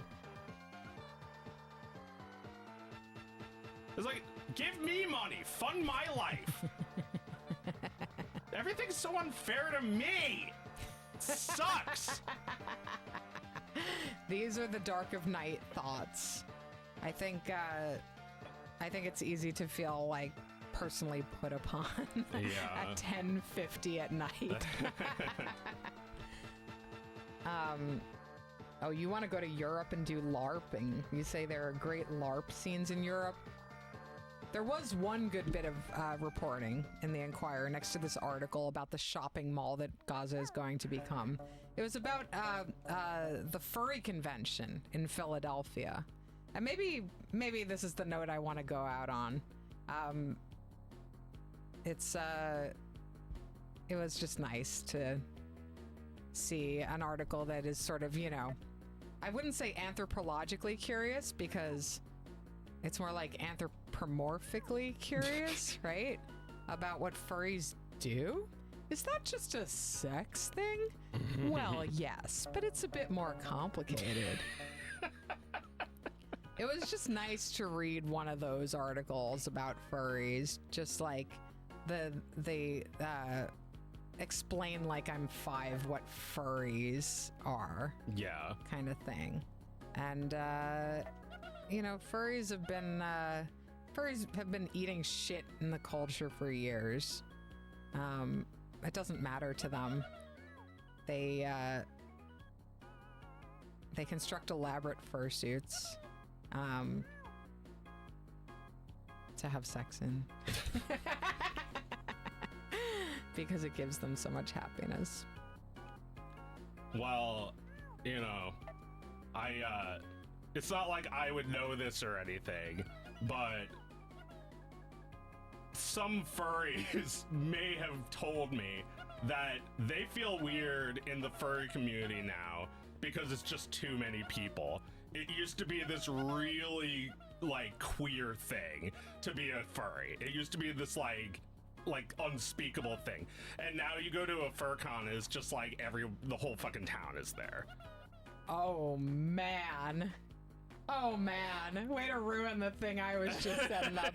Oh, my God. Well, yeah, like, this doesn't sound especially good to me. It's like, oh, great, boomers think it's cool. Now I guess I'll kill myself because furries are not just like a bunch of like zine makers who are like, you know, trying to survive the AIDS epidemic. Right, yeah, like they're not just like the early adopters of the internet that are the only people who even know what that is. The ones holding up the entire infrastructure of like the internet and software. Yeah, no, I could see that. I could see that like there have been multiple generations at this point, and now it is not as freaky to be a furry. But I mean, you know, on the other hand, if it's like, you know, if it's like safe for a 12-year-old to go to something like that, then that could be very important for them, you know? Right, yeah, I mean, you know, the crowds aside, it's still the fur con, and it's like, it's still geeky no matter what you do.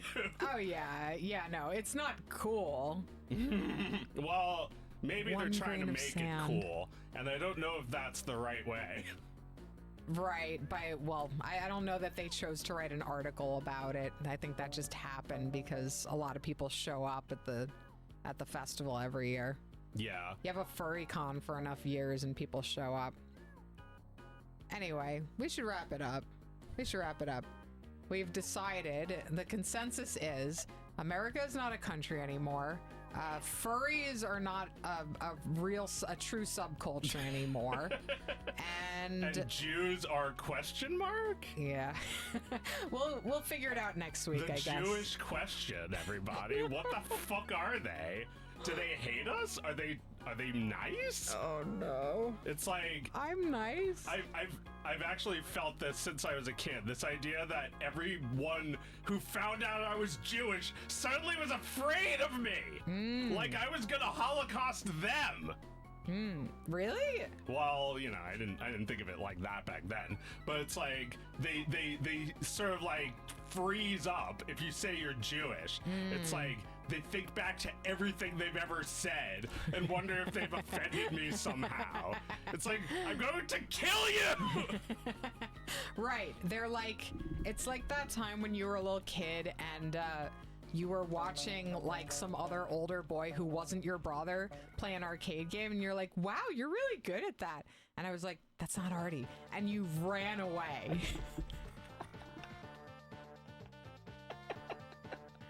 Hey, you're pretty good, Artie. I'm not Artie! Come here! Come back here!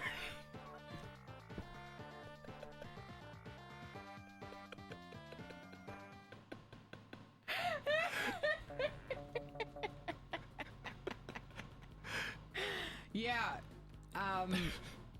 I guess so. It's hard to know, you know, it's hard to know outside of your own existence how you're actually perceived.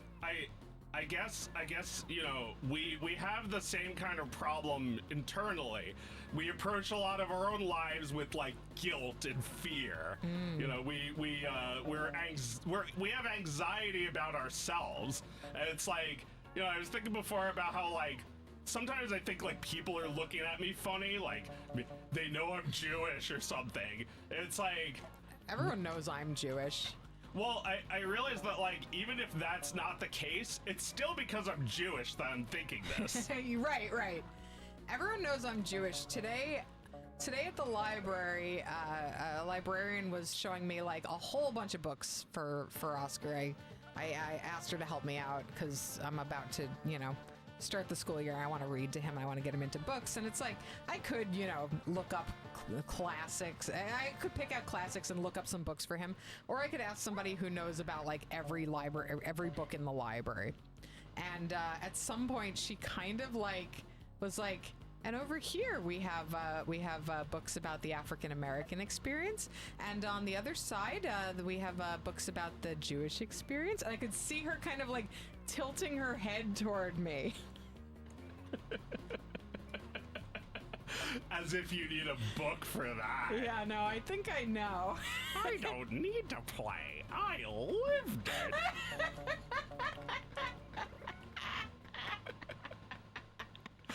Yeah, no, people can tell we're Jewish, but I don't think all people. I think, like, if you know, but, like, otherwise, people just see us as white people, right?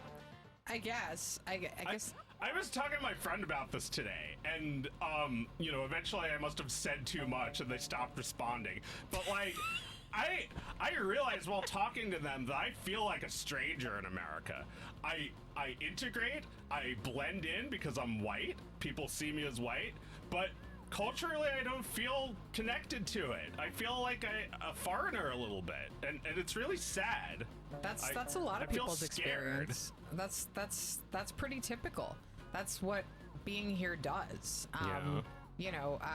Whether you're discriminated for your skin for your skin color or not, you have to kind of abandon your language and your culture and become part of this. Yeah. And I think everybody feels some regret for that when they become aware that they're doing that. If they're just like us, just like one or two generations removed from the old country, and they don't know anything about the old country. I mean, it blew up, so there's nothing about the old country. There's nothing to know, yeah. There's nothing to know. There's nothing to go back to. Although I guess if we went back, it would be like, what the fuck? It's not even blown up. Yeah, it's still here. It's blown up like that amount. Yeah, there's a Polish guy living in this house. He's wearing the same shoes as when we were there. It's a nice pair of shoes. Yeah, where'd you get those? Where'd you get that gold tooth? Like, looking sharp.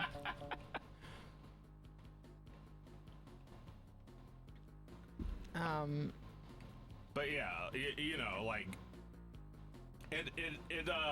it's weird because, like, you have to acknowledge the privilege you have by looking white enough, yeah. But also, like, understand that, like, those people will never accept me or something. Yeah, you're always going to exist on the margins, and you will be accepted on conditional terms. You'll be accepted as long as we don't need to be mad at you. As long as we aren't upset about something that needs to be your fault, you'll be accepted. And at that point, everyone will turn on you. Yeah. I mean, I think that's like kind of how like trans people are feeling right now. Yeah. There's like a couple of years where like at least Democrats were committed to their rights, and now they're not at all. And in fact, they're willing to blame them for things. Yeah, I can't tell you how sick I am of that Gavin Newsom dude. Oh man. It's like, it's not Trump parody, it's just Trump. Yeah. It's just like, you're just a shitty little, He is, yeah. I cannot fucking stand that guy.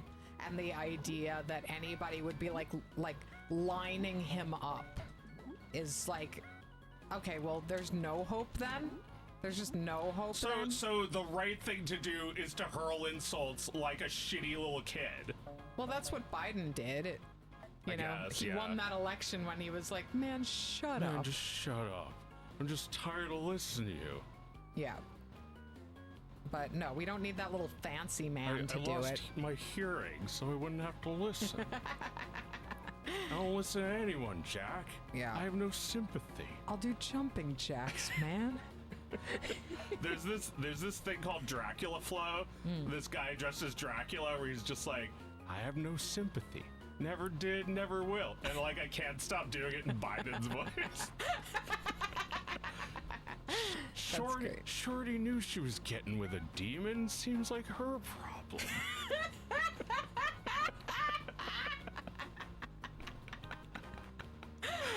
Oh fuck. I think that's a good place to end it on. Yeah. Let's call it a night. I'm getting tired of losing lemmings. Yeah, time to nuke these lemmings. All right, good night, everyone.